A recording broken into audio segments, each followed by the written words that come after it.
émission boy malamouna 3W Congolais Télévision. Merci pour vos accords.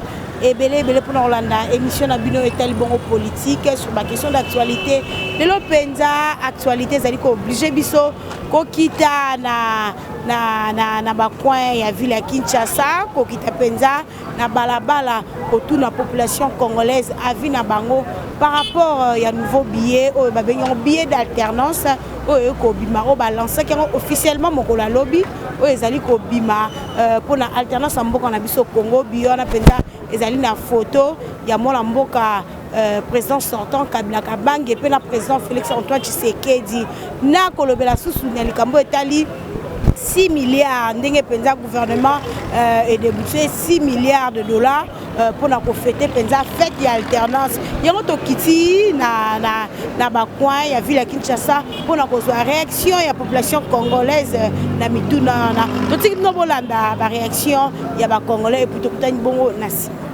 Dani, oui. Comment le gouvernement a lancé un message à 6 millions de dollars pour organiser fête alternance et à proposer des billets à 10 000 francs aux ancien président et nouveau président. Bon, et ça n'a pas propos naé. Il y a sali à Monique et non c'est que mbongo ya fête alternance wana. Ce qui est ali que non tina ba village organisé que non et au longwa de capitale et que na province atindi na territoire atindi na secteur atindi na groupement na localité wana ça va wana ce que bongo c'est que ça fait alternance mais ce qui ça que non organisé na Kinshasa na Lubumbashi et ba o bazana na Bwende ba o bazana ba Kikwiti ba Idio Fagungu. Donc bah fêter na ngote c'est que ça alternance c'était puisque na minute on a est collé les ali ce qui a suivi ngwa tiango na est kuna makambo eza kuna yo aoyo sepeli kuna bazolela makile zotanga yo sepeli ocheli wango mbongo ya kosepela asili sigerte sikoyo alternance ngo eza isika nini mbongo ya pesi wana che wana ba tout ozo raisonner puisque ba fonctionnaire bazan no payé à sali gratuité wana pesi wana o augmenter ba nini ba salaire ya ba enseignant oh na kati enseignement et belé baza ba NP ba no payé ba futa makate baza kana ba prime wana o ba pana futa tant bazolongola ngo siko na minute conséquence ezali enseignement baby na sens nini puisque il y a gratuité enseignement soit kana prime azula kango kakana de moyens à prime exacté de l'autre qui est 3 mois à fouti ba o matière salaire baza moins un peu matriculé bongo ba NP est-ce que NP o azotanga ça puisque bango to azebele na l'école est-ce que ba otanga ça sous malam problème azumbongo wana ole kacha la ba enseignant ba fonctionnaire o ba zumbongo te ba NP ba sepela mais siko tiango na fête d'alternance est-ce que ekokoka okende ti na ba localité eza offert fond ekokoma a organiser fête wana eza ndenge nini kaka boye fête kaka boye organisation nini wana na ba guerre oyo osilicité siko to sepela pona base de quoi comment le cambo est concernant billet à nouveau président ancien président de billet ancien président na nouveau président c'est nulle part na moni yango pe awaka je pense que nos Congolais tous donc kobanda likolo kobanda hiérarchie o ba mi mona ke note baza likolo ya mboka bango pe baza na défaut moko boye ba yebi ko raisonner ka pona bango na yebi te peut-être les propos que no ba ko misango ba mekana otuna Congolais nyonso ba yoka o yegoza kati na bango. Merci papa. Merci. Bonjour maman. Bonjour papa. Maman comment nani? Maman Emerance. Maman Emerance. Emerance mutu les ali boye. Nous on mo kondambo kasi pour lancer idée moko boye ya ko limisa mbongo ni ya ancien président un nouveau président il y a 10 000 francs. Mais ainsi que 6 millions de dollars pour organiser cette alternance. Comment l'idée wana ndenge ni? Mais idée wana est déranger ki biso pona mbongo yo e bimaki. Na elongi na ye na elongi ya Kabila. biso tolingaki nani ba mariage na bango wana esale nini ekufa sikoyo tobandaki koloba tolobi mingi mpona mbongo wana ndenge olobaki mpona nini fete oyo ezosalema biso toza na poso mpona komela jus te mpona jus eza mai toza na bana tolingi tolia tosepela na bandako na biso ntango tokokenda ata soki na base wana tokokenda komela kai jus ndenge naza boye na minute nazangi 500 francs ya komela jus wana te mokonzi ya mboka tatela biso likambo ya kolia biloko ekita lose emati kopo lose 1000 francs soki oza na bana libota ya saisai sikoyo tokovivre ndenge nini ya saisai tokovivre ndenge nini nkopo moko ya lose 1000 francs oza na 2000 francs osala nini biloko ekita aloba biloko ekita mbongo eza te biloko ekita mbongo wana ezala te wana ekopesa nde mobulu na mboka ezala te. Merci papa. Bonjour. Comment on a Gilles? Papa Gilles. Papa Gilles, vous êtes allé boyer.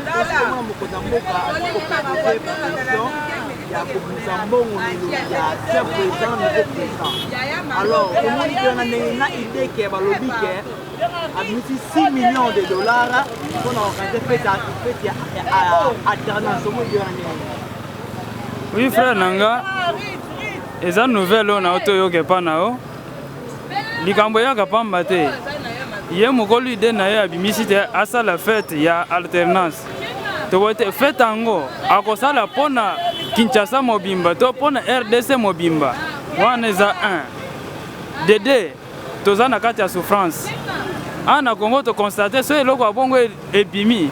To mona ka batete ba bazana bambongo ebelende ba zo alisu bambongo amike wana nde balia. So fait wana ezalisu pona ba mikolo bakolo mbongo ebeleto ezala pona biso nyonso na Congo mobimba. Fait wana ezala na bakwe nyonso ya Congo to ezala ka ana Kinshasa. Pi likambo nani ya nouveau billet alinga bimisa. Ye abimisi billet ekotina na terrain te. Na critique na biso.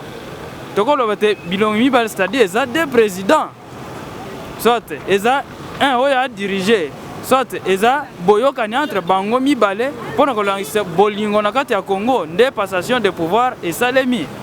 Yango toko critiquer te mais topesa ka argument pour bango ba raisonner pona biso. Baluka position pour congolais nyonso asepela. Bango lelo bazolia mais biso tolia te. Biso tolia te to sepela te. Ata to tala makambo afeto wana. Fête to mona ka bango batali kolonde bakolia ngo biso bamusu to sepela te. To koma ka bango ba komi na première position biso to tikali. On a ba raisonner bien, ba équilibrer chaque congolais. Lelo ba opesa na fête na komélagie. Kasi lobby na ketem lusu ba ke pesa nga te ba organiser ka ngana zo musala na sala pona bando recevoir chaque jour. A opesa nga lelo na alia mais lobby a pesa nga lisute. Proposition ya ngwana. Merci beaucoup. Bonjour frère. Bonjour papa. Comment on a dit? Jonathan. Papa Jonathan. Nous sommes allés pour puisqu'on a mon mboka, c'est pour poser au niveau billet. Et donc il y a un ancien président de la République. Au moins le point d'engagement fait aussi à 6 millions de dollars pour organiser cette alternance. Bon, ancien président Wabiso, président Félix Tshisekedi mbongo abimisi wana 6 millions de dollars pour na biso. Peuple congolais azo nyokwama. Peuple congolais azo souffrir possibilité exacte moyen exacte oleke basa la fête. Pona ngai bazwa mbongo wana babongisela ngomboka pe abongisa école hôpital veni ba prince ta prince des atabino moni prince des alliés mbule beti biso awa tonyo kwa makama etondaka so kotina ba veni memema so kena kapela so mbule beti tonyo kwa ma alors to laguer pas président de équipé peuple olele mbongo wana ba fêter nango ba bongisa biso mboka en fait que tout le monde moyen vivre pour boyer ya ça ne va pas ona nga lo bagara ya ngwana on a nouveau billet elongena Kabila. Bon, pour nous, on a vraiment ese incorporé nga te nga pona nga kaka président wa biso to votaki o to ndimaki po abongisa mboka asa musana malamu pona biso na wana etali biso te. Merci beaucoup. Oui, bonjour. Oui, comme on a Monsieur Trivier Nyamazon. Monsieur Trivier, nous allons comme on a le gouvernement a 6 millions de dollars pour organiser il y a alternance d'abord à la biso, puis aussi à proposer de nouveaux billets aux 10 000 francs. Et donc il y a un président, un nouveau président. Comment aujourd'hui bon, premièrement, à propos, il a sorti à 6 millions. Parce que le budget de Bisso est 11 milliards de dollars.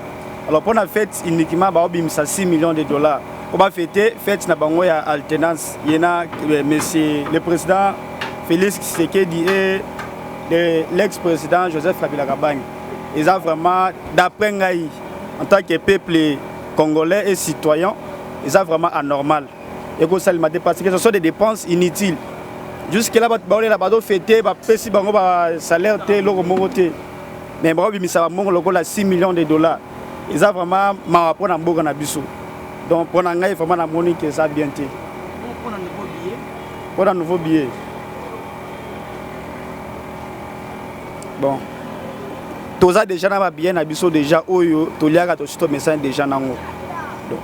Pour nous, il y a un billet à 10 000 francs. Donc, ils ont par rapport à Nine. Et avant par rapport à Nine. Et puis, bits dans vraiment, ils ont Nine. N'habitez ceux qui ont conduit au Lobelanga, ou soit que non, au yoga, par contre, on réponse sur ça. Ok, merci. Bonjour. Comment est papa? Gilbert. Papa Gilbert, nous allons vous aussi comment on a un beau cas, si vous il y a des honoraires dans le actuel, et ainsi 6 millions de dollars sur 11 milliards à budget pour organiser il y a alternance politique aujourd'hui il y a un ngana moni ezala billet ezala fête na bango et au servir peuple tant peuple azo souffrir et c'est tant Mobutu asalaki 5 millions moi te bato babudaki baboyaki yango ba 10 millions 10 millions pas na biso ngana zo mo yango vraiment pe pas na ngai en tout cas soki balingi batika kana mboka bango baboma concernant 6 millions et au c'est pesa kutunga te na ata mama na lipapa na c'est pelango ndeni Nanga ça d'accord nango te. Bonjour papa. Oui, bonjour papa. Ngai papa Tati hein. Papa Tati. Oui. Papa Tati nous les ali boté sur le Mozambique qui proposer biso nouveau billet pour les India présent honoraire na nouveau président et yemo ko limo qui na kati ya billet et aussi à 6 millions de dollars on a budget aux 11 milliards de dollars pour organiser fête ya alternance. Bon, ngai epesa ngai mawa mingi hein, epesa mawa mingi pona mokonzi ya mboka na façon de tomonelaki ye. Na façon de tomonelaki ye. Na ebite biloko azosala soki vraiment eza ya solo. Soki vraiment eza ya solo eza mawa mingi. Pona billet na ebite pona billet. Oui. On a billet de bon fêter appartenance pour na ebite une année à pamba